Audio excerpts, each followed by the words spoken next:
ഏറ്റവും ബഹുമാന്യനായ കേരള ഗവർണർ ഉദ്ഘാടകൻ ശ്രീ ആരിഫ് മുഹമ്മദ് ഖാൻജി, വേദിയിലും സദസ്സിലും ഇരിക്കുന്ന ബഹുമാന്യരെ, ഉമ്മൻചാണ്ടി സാറിൻ്റെ കുടുംബാംഗങ്ങളെ,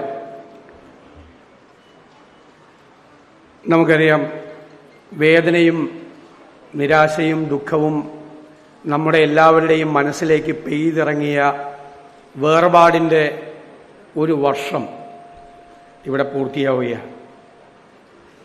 ഉമ്മൻചാണ്ടി സാർ അന്ത്യവിശ്രമം കൊള്ളുന്ന എല്ലാ ഞായറാഴ്ചകളിലും ഓടിയെത്തുന്ന ഈ ദേവാലയത്തിൻ്റെ അങ്കണത്തിലാണ് ഒരു വർഷം കൂടുമ്പോൾ നമ്മളെല്ലാവരും ഒരുമിച്ച് ചേരുന്നത്.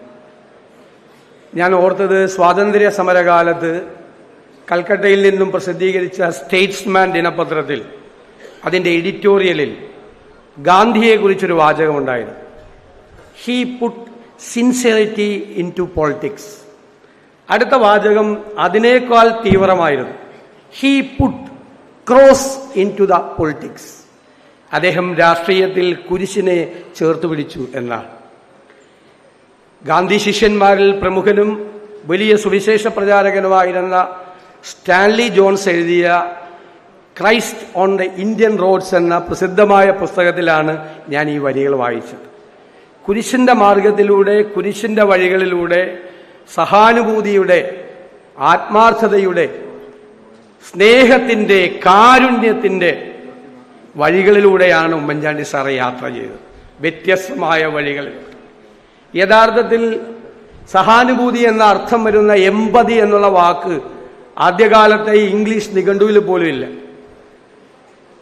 ആദ്യകാല ഇംഗ്ലീഷ് ബൈബിളിൽ പോലും ഇല്ല എമ്പതി എന്നുള്ള വാക്ക്. എമ്പതി എന്നുള്ള വാക്ക് സഹാനുഭൂതി, മറ്റുള്ളവനോടുള്ള സ്നേഹം, കരുണ, ഇതെല്ലാം ഗുഡ് ഗവേണൻസിന്റെ ഭാഗമാക്കി മാറ്റാൻ പറ്റും, അതിന്റെ കമ്പോണന്റ് ആക്കി മാറ്റാൻ പറ്റും എന്ന് തെളിയിച്ച ഭരണാധികാരിയായിരുന്നു ശ്രീ ഉമ്മൻചാണ്ടി. ചരിത്രത്തിൽ അടയാളപ്പെടുത്താൻ പോകുന്നത് അതാണ്. എമ്പതി എന്നുള്ള, സഹാനുഭൂതി എന്നുള്ള വാക്കിനെ അധികാരത്തിന്റെ ഘടകമാക്കി മാറ്റി നിർത്താൻ അദ്ദേഹത്തിന് കഴിഞ്ഞുവെന്നുള്ളതാണ് അദ്ദേഹം. അതിന് പറയും, ലൂക്കോസിന്റെ സുവിശേഷത്തിൽ 13-ാം അധ്യായത്തിൽ പറയുന്നുണ്ട്, ക്രിസ്തു ശാബത്ത് നിയമത്തെ പോലും ലംഘിച്ച് എമ്പതി കാട്ടി എന്നാണ് പറയുന്നത്. അദ്ദേഹം ഒരു ദേവാലയത്തിൽ വന്നപ്പോൾ 18 വർഷമായി നിവർന്നു നിൽക്കാൻ പറ്റാതെ കൂനുകൊണ്ട്, വേദന കൊണ്ട് പുളയുന്നൊരു സ്ത്രീയെ കണ്ട് അവരെ ആശ്വസിപ്പിച്ചു പറഞ്ഞു, സ്ത്രീയെ, രോഗത്തിൽ നിന്ന് നിനക്ക് മോചനം നൽകുന്നു എന്നാണ്. അത് വിമർശിക്കപ്പെട്ടു വന്നു. അപ്പൊ അദ്ദേഹം പറഞ്ഞു, എമ്പതിയാണ്, സ്നേഹമാണ്, കരുണയാണ് ആ നിയമത്തെ ലംഘിക്കാനുള്ളതാണ്. കളമശ്ശേരിയിൽ നിന്ന് ഒരു അച്ഛനും മകനും ശബരിമല സന്ദർശനത്തിന് പോയപ്പോൾ അച്ഛൻ ഹൃദ്രോഗം മൂലം മരണപ്പെട്ടു. പോണ വഴിക്കാണ് പത്തനംതിട്ടയിൽ നിന്നും മെഡിക്കൽ കോളേജിലേക്ക് കൊണ്ടുപോയി. ആള് മരിച്ചു. പക്ഷെ പിന്നീട് മരണ സർട്ടിഫിക്കറ്റ് കിട്ടാൻ മകൻ ഇങ്ങനെ പരക്കം പായ, നിയമം അനുവദിക്കുന്നില്ല, എവിടെയാണ് മരിച്ചത് എന്ന് കൃത്യമായി കിട്ടുന്നില്ല. ജനസമ്പർക്ക പരിപാടിയിൽ വെച്ച് ആ നിയമത്തെ മാറ്റി പുതിയ നിയമം ഉണ്ടാക്കാൻ മന്ത്രിസഭ നോട്ട് കൊടുത്ത ആളാണ്.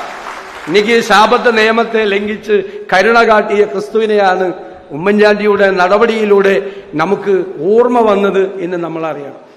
ഇവിടെ ഡോക്ടർ ശശി തരൂരും തട്ടിൽ പിതാവും ജനക്കൂട്ടത്തിൽ നിൽക്കുന്ന, ജനസമ്പർക്ക പരിപാടിയിൽ നിൽക്കുന്ന ഉമ്മൻചാണ്ടിയെ കുറിച്ച് പറഞ്ഞു.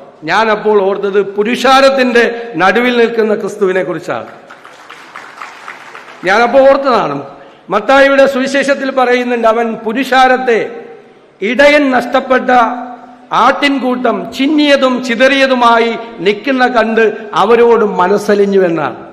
ആൾക്കൂട്ടത്തിനിടയിൽ നിൽക്കുന്ന, കണ്ണീർ വറ്റിപ്പോയ കണ്ണുകളുമായി നിൽക്കുന്ന മനുഷ്യരോട് അലിഞ്ഞ് അവരോട് മനസ്സ് കാട്ടിയതാണ് ക്രിസ്തുവിനെയും ഉമ്മൻചാണ്ടിയെയും പരസ്പരം ബന്ധിപ്പിക്കുന്ന കാര്യം എന്ന് നമ്മൾ തിരിച്ചറിയണം. അതാണ് ഉമ്മൻചാണ്ടി കാട്ടിയ ആ വഴിയതാണ്. തീർച്ചയായും ഇവിടെ ചാണ്ടി ഉമ്മൻ പറഞ്ഞു, അദ്ദേഹത്തിന്റെ ആ കബറിടത്തിൽ എഴുതി വച്ചിരിക്കുന്നത് അദ്ദേഹം നീതിമാനായിരുന്നു എന്നാണ്. ഞാൻ നിയമസഭയിൽ പ്രസംഗിച്ച പ്രസംഗമാണ്. അതായത് ഞാൻ അന്ന് പറയാൻ ഒരുപാട് അർത്ഥങ്ങളുണ്ടായിരുന്നു.